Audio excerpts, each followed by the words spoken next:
side by side. Well, here we go, out onto the front stretch. Looking for the green. Well, it's a very interesting lineup, isn't it? Here we go, green flag, and we are underway. Ligier coming down on the inside of the Sebeco and P01 of Adam Brickley. To F1000. And it's going to be the 99 of Gatto jumping out into the lead as the rest of the field fights for position back behind him. Unfortunately, I think I'm going to lose that bet because I just saw Nathan Bird pull into the pit lane. Oh, no. Could have been 2 ice cream cones, Ben. Yeah.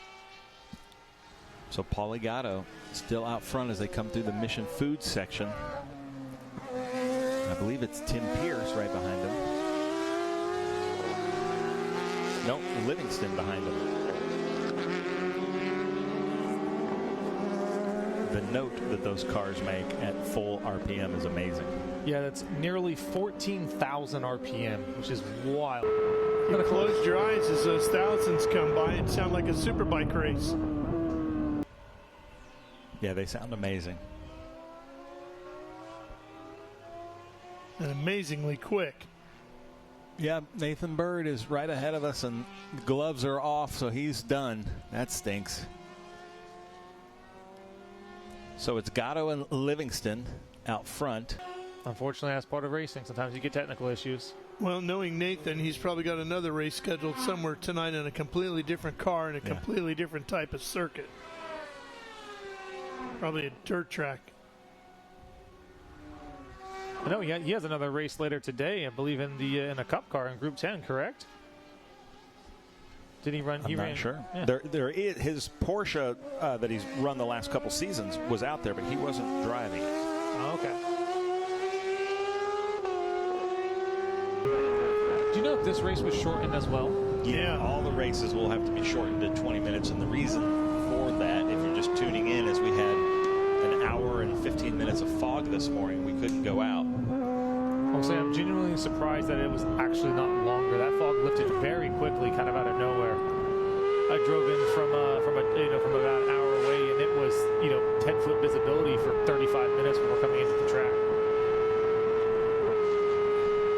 Yeah, it was pretty dense.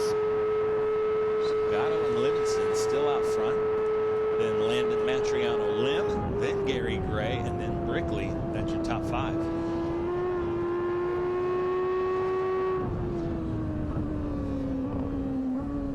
Livingston's definitely keeping Gatto, honest. He's very bright, right behind him. And one small mistake from Gatto, he's going to fall back to second. Yeah, they've been in step pretty much since the green, right? Yep.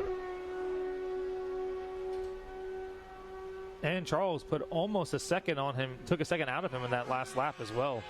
Running a 153 now instead of and Charles running a 152.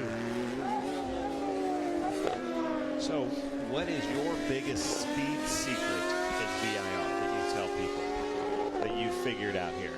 So, my strongest corner has always been 5A, even from when I started racing. And if you can get that right, it gains an immense amount of time. And so the entry to the lower S's, right?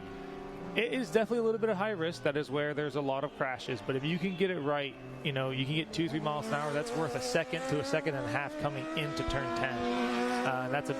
And of course, turn 10 is another big one. So I'm a big fan of mid to high speed corners. I definitely struggle a little bit with low speed stuff. So turn 1 has been a bit of a fight for me all weekend when I was racing the Ginettas.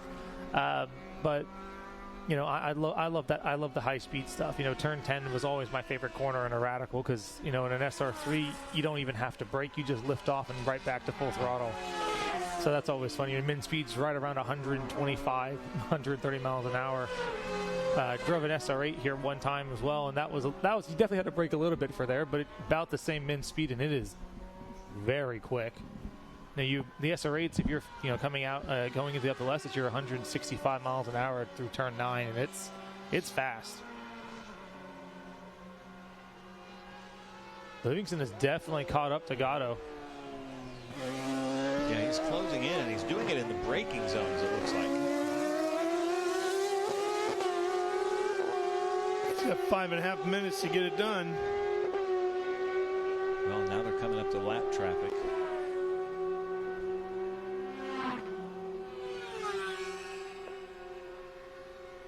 might hit that lap traffic at turn 1.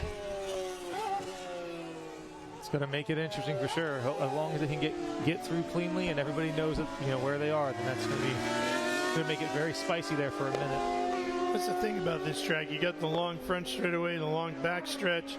You would think that those are the truly, truly high-speed areas, and they are, but the S's are almost every bit as quick and a lot more sketchy.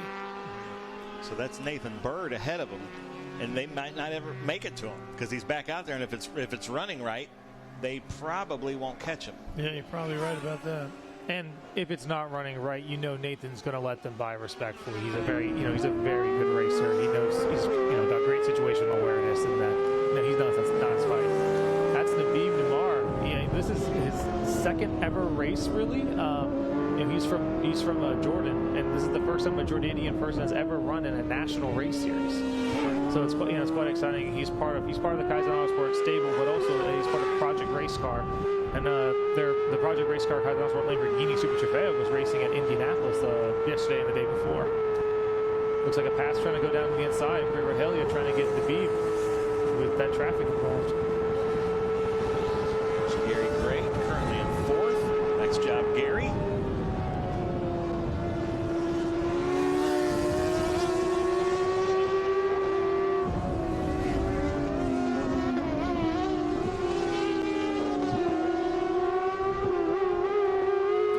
Gap every lap, and this is it. This is the last. They are coming up into the S's. Final time. And Livingston is there. 0.3 of a second or less behind him. See who gets through here quicker. Gatto pulls away a little bit through there. I'll be looking down the inside here. Up here at the Oak Tree Bend. Can't get it done there. Livingston has been very good coming onto the back straight, so he's going to have a good shot coming down, coming up into the top of the roller coaster in turn 13, 14. Looks like he lost some ground on exit. But he's got the draft. These cars do draft very well, so. He's going to need it. Nope, I don't think he's got it. No, not close enough. Now it's going to be a run to the checker. A low probability move. Yep. Or just a straight up drag race down the front straight. If you can get a good draft in these, you could definitely get a good run. He's a little closer here now. Let's see. Out onto that front straightaway. Final run to the line. He is pulling. He's inching in, but is he going to have time? He swings out, not going to get there. Gatto will take the win over Livingston by 0.06 of a second. One more lap, and that would have been it, I think, for him. Just went one lap too late. That was a great finish, though. Great finish. Fantastic. Sunday's been a good day for racing already. The IGT chaos that might have been the first lap. So how was your race today?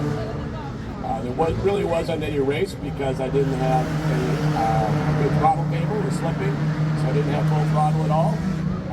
Came in the pits on the base lap and we tried to get it fixed. Thought we had it fixed, but it slipped again. So I only had like 60% throttle or so. So I just tried to stay out of people's way and finish the race. So it worked out okay. But thanks to SVRA, appreciate the program and all the work they do. And thanks to Arrive Drive for working on a lot of problems this weekend and working their tails off. Thank you. Awesome. That's always great. Always got to thank our teammates and everything. All right, joining Steve up here yesterday, and also again today, quite a battle. In fact, it was 0.06 of a second at the end of, you've watched it. If you watched it on the video, you saw it. If you're here in the pit lane, it was pretty exciting. Walk us through your race real quick. That was fun. Paulie's the toughest person I've ever raced against, so he's incredibly hard to get by, but I just lost too much in the first half of the race. It was real hard to get the tires hot. Even on the double pace lap we had, it still seemed like when I went into corner one, I just had no grip. But the car was pretty tricky the whole time, and I just kind of tried to build confidence. And eventually I was able to catch back up the gap I had, and I think I just needed another lap or just the rest of the straightaway, and I might be able to get him. But he was so good out of Oak Tree that I was never going to get him in the back straight. And in fact, if I had got him before that, I think he just would have gotten me right back. So it was all or nothing in corner one, and I just ran out of laps. But congratulations to Paulie, who drove incredible, and he's done great all weekend. So hats off to him. Great weekend, thank you, Charles. Paulie, you're excited. It's right there. You hold on. You were like pushing that to throttle about as far as it would go. I'll hand you the mic. Just share your thoughts. Awesome weekend. Thank you, everyone. The Ride Drive, the guys.